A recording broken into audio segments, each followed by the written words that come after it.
Merci à tous les deux. Et vous êtes plus douce que Grande Gueule? Oh oui, bien sûr. Mais d'ailleurs... C'est-à-dire que vous cachez peut-être. Oui, non, oui, cette tout douceur à fait, par, tout à fait. voilà. Et j'espère, en vieillissant, avoir plus accès à cette douceur dont parle Stéphane. Si voilà, si les propositions ne venaient plus, alors évidemment, c'est pas du tout ce que je vous souhaite et c'est quasiment impossible, mais oui, je sais, d'accord. Là, il y a du parquet, on va le toucher, mais est-ce que votre vie aurait un sens? Ben non, pas du tout. Oh, Ah non, non, pas du tout. Hein. Ah mais, non, non, on moi peut toujours faire autre chose dans la vie, non? Ben non. Non, non, pas du tout. Pas du tout. Moi, ça me sauve de tout. Être actrice, ça me sauve de tout. Je trouve que la vie est chouette. J'adore la vie. Je suis très heureuse de vivre parce que je suis actrice. Et oui, madame, j'ai des failles, j'ai des crevasses. Oui, oui, oui, voilà. Après, j'adore être mère et j'aimerais sans doute follement être grand-mère. J'aime être amoureuse et je souhaite être aimée en retour. J'ai des grands moments de plaisir. Mais c'est pas suffisant. Ah non, non.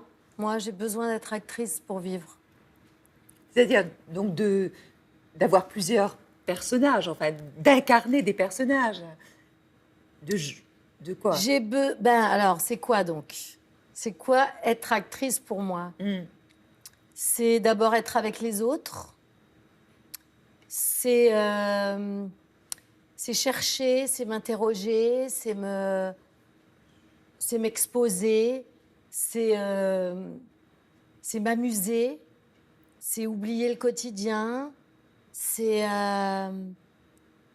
me jeter à l'eau, c'est n'avoir pas d'idées, c'est avoir une certaine inconscience, c'est que le moment n'existe plus, c'est quand on fait bien son métier, ça n'arrive pas tout le temps, c'est même assez rare, mais c'est aussi, comment dire, c'est presque comme un orgasme, je ne sais pas comment vous dire.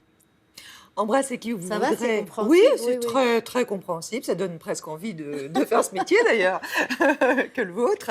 Embrasser qui vous voudrez, c'était il y a 16 ans. C'était donc le film de Michel Blanc. Vous jouiez dedans.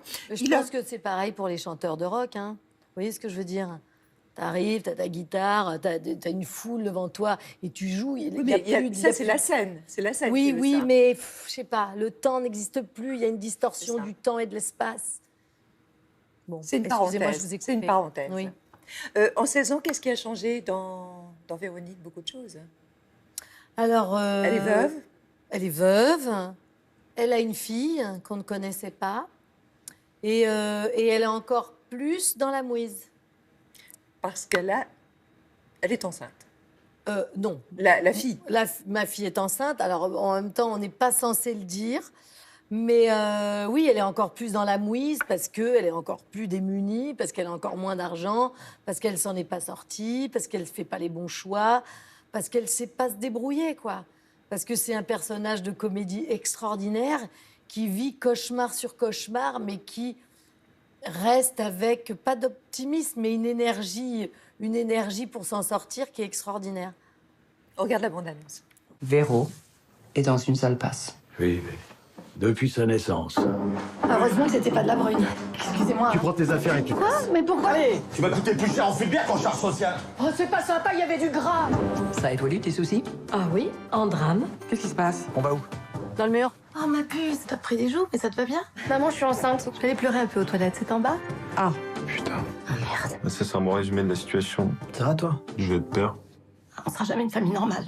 Bon, bah alors là, c'est carton plein. Bertrand est en garde à vue. Qu'est-ce qu'il a fait? Aucune idée. Tu risques gros? Bah, s'il trouve tout, ça peut être contrariant. Et tu penses toujours que t'es le KGB à tes trousses? Ça me fait pas rire. Je suis sûr qu'on me suit. Julien, qu'est-ce qui se passe? Je sens que tu me caches quelque chose. Mais je te cache rien du tout. Qu'est-ce que vous faites? Rien, je nettoie. Excusez-moi, c'est parce que c'est le bruit sur la poignée, ça peut prêter à confusion. Mais vous devriez fermer votre peignoir parce que ça aussi, ça peut prêter à confusion. Oh, mais c'est pas vrai, ils vont pas remettre ça. Faudrait peut-être porter plainte. Non, c'est pas la peine, c'est mon ex-mari, c'est moi qui l'ai gazé. Non mais, non, vise les yeux. C'est Serena. Si je comprends bien, ta maîtresse t'a viré? C'est moi qui ai quitté. Je voulais le faire depuis longtemps, mais elle menaçait de tout raconter. Elle me tenait par les couilles. Mais pourtant, il n'y a pas beaucoup de prises. Voilà, ça s'est un peu emballé, hein, mais moi, je vais rebondir. Bah, fais gaffe de pas te cogner. Vous regardez chaque soir les rushs Ah non, non, pas du tout. Ah, non, non, pas du tout. Ça vous Non, non, je intéresse regarde ça pas les rushs, je me regarde pas dans la caméra, je ne m'aime pas du tout. Donc, je ne veux pas m'infliger ça, non. On a le sentiment comme ça que les dialogues sont à la fois évidemment très précis, sont percutants, ils ont été écrits vraiment d'une manière très, très minutieuse. Mais quelle était en fait votre marge de liberté? Vous, on a l'impression que vous êtes tellement spontané, vous apportez quoi, À ce film-là, notamment? franchement, travailler avec Michel Blanc, c'est un grand plaisir. C'est un grand Est-ce directeur qu'on dit pas ça d'acteur. à chaque fois? Non. Non, on ne le dit pas à chaque fois. Il se trouve que je suis assez vernie ces dernières années et que j'ai vraiment pris beaucoup de plaisir à faire tous mes derniers films là depuis quelques années. Mais ça n'a pas toujours été le cas. Mais pour parler de Michel Blanc, c'est un acteur très fin qui connaît très bien les acteurs et qui sait comment parler à chaque acteur, très différemment. Alors, il vous parlait comment, vous? Mais moi, et Est-ce qu'on a ensuite, besoin la de vous meilleure parler direction d'acteur, c'est d'aimer ses acteurs. C'est comme les enfants, hein, tu peux leur faire croire que tu leur fais confiance, si dans le fond, tu leur fais pas confiance, ils le savent. Donc c'est pareil pour un acteur, hein, tu peux lui dire je t'adore, si tu peux pas le saquer, il le sait. Donc, vraiment, quand tu aimes spontanément un acteur hein, et que tu l'aimes vraiment beaucoup, il le sait et c'est déjà 80% du travail. C'est-à-dire, ça lui donne des ailes, ça lui donne confiance, etc. Donc Michel, il est très amoureux de ses acteurs. Mais vous répétiez avant chaque scène? Bien sûr, on répète, on cherche, on trouve s'il se remet en question, on cherche ensemble, on collabore. Et puis, il est très friand des propositions, donc on a envie de lui plaire, on a envie d'aller le plus loin possible. Donc, c'est ça le travail avec lui. Après, ça va être différent pour d'autres, qui vont être plus pointilleux sur des choses. Donc, on va essayer de les combler, de leur plaire à l'endroit où ils nous attendent. C'est ça notre travail à nous, les acteurs, c'est de plaire à notre metteur en scène. Vous voyez comme on danse, ce sont des femmes aussi. C'est un film choral. Les femmes sont souvent trahies, d'ailleurs. Les hommes sont un peu vols. Est-ce que c'est le reflet de la réalité? C'est pas le reflet de la mienne, mais en tout cas, c'est vrai que Michel aime bien mettre en scène ces personnages-là parce qu'ils sont porteurs de comédie aussi. La lâcheté, la veulerie. Du coup, il met tout le temps les personnages en face de situations. Ça rend le spectateur intelligent. C'est-à-dire, il sait que dans cette situation-là, vraisemblablement, ce personnage va prendre la fuite et voilà, cette veulerie-là crée du rire, ouais. Est-ce que vous vous êtes posé la question de la maternité précoce, puisque dans le film, votre fille a 17 ans, elle va être mère. Dieu me protège. Je ne veux pas que mes enfants aient des enfants trop tôt. Non, non, non, non, non, non, jamais. Je suis pas prête, hein. Je suis encore mère, je suis pas prête à être grand-mère dans 10 minutes, hein, je vous dis tout de suite. Non, non, pas du tout. Parce que vous avez 2 filles. J'ai 2 filles de 18 et 20 ans, donc si vous voulez, je suis pas pressée, hein. Mais est-ce qu'elles le sont, elles? Ah non. Bon. Enfin, il me semble pas. Mais on n'est jamais à l'abri d'une bonne surprise avec mes filles. Notamment avec vos filles, surtout avec vos filles, c'est ça? Oui. Les chats ne faisant pas des chiens. Alors, puisqu'on parle de chats et de chiens, on a appris que vous aviez une passion, on va appeler ça comme ça, ouais. Une passion pour les chats, pour les chiens. Oui, mais particulier cela. En fait, Laurence Boulet et Christophe Maison ont rendu visite à un taxidermiste. Ah oui, c'est vrai que j'aime bien la taxidermie. Ah, donc c'est au Blanc-Ménil, en Seine-Saint-Denis. Et il nous ouvre les portes de son atelier et en fait, on apprend la fabrication Ah, chouette. d'un animal en papier. Regardez, très intéressant. Bonjour et bienvenue au établissement Valier. Je sais que Karine Viard aime bien la taxidermie, donc je vais vous montrer un peu les coulisses. On nous apporte des animaux morts ou des peaux. Tout l'art ou tout notre savoir-faire est de redonner une expression, une position vivante à l'animal. Si on a un animal qui décède... Oui, si votre chat qui décède, on va nous l'amener, on vous le fait. Voilà. En ce moment, on est en train de monter une antilope entière. C'est une gazelle de Grant. Donc là, on a préparé la peau précédemment. Et Cyril a sculpté la forme de l'animal dans du polystyrène. Et c'est tout fait à l'œil. C'est vraiment l'expérience là qui parle. Et là, il manque à remettre la peau sur la forme qu'on aura donnée. Là, je peux encore rajouter des muscles. Là, si je creuse ici comme ça, ici, je peux sortir des muscles dans la cuisse. Après, voilà, quand il y a la tête dedans, ça donne autre chose, hein, ça maintient ça. Comment ça se passe pour Ouais, les yeux? c'est des yeux verts qu'on achète, donc on a toute une gamme pour les antilopes, pour les crocos, pour les félins, pour tout. Et en ce moment, la taxidermie, c'est tendance. En déco, on en utilise pas mal. Ouais. Les plus demandés, c'est les félins. Les gens voudraient avoir des lions, panthères. Je sais pas, ça doit faire rêver un petit peu. Nous, on a donc les gens comme Karine Viard, eux qui ne sont pas chasseurs et qui en achètent. Après, une clientèle de chasseurs, soit de la faune locale, soit africain ou mondial, hein, parce qu'on sont des animaux de partout. Et après, on travaille pour le théâtre, pour le cinéma. Dans le cinéma, en fait, souvent, ça sert à faire des raccords. On avait fait ça pour un film de Guillaume Canet, Ne le dit à personne. À un moment où on voit, je crois, c'est André Dussolier qui tire un cadavre. C'est un animal naturalisé. Les prix ici, ça va de 300 € à 35 000. Un éléphant, c'est plus cher qu'une antilope. C'est une profession qui est maintenant très réglementée. Il faut qu'on ait tous les papiers pour pouvoir proposer les animaux à la vente, sinon on ne les accepterait pas. Donc voilà, vous avez vu les coulisses d'une taxidermie et de la fabrication des animaux naturalisés. Maintenant, Karine Viard, si vous voulez passer nous voir, vous êtes la bienvenue. Vous irez?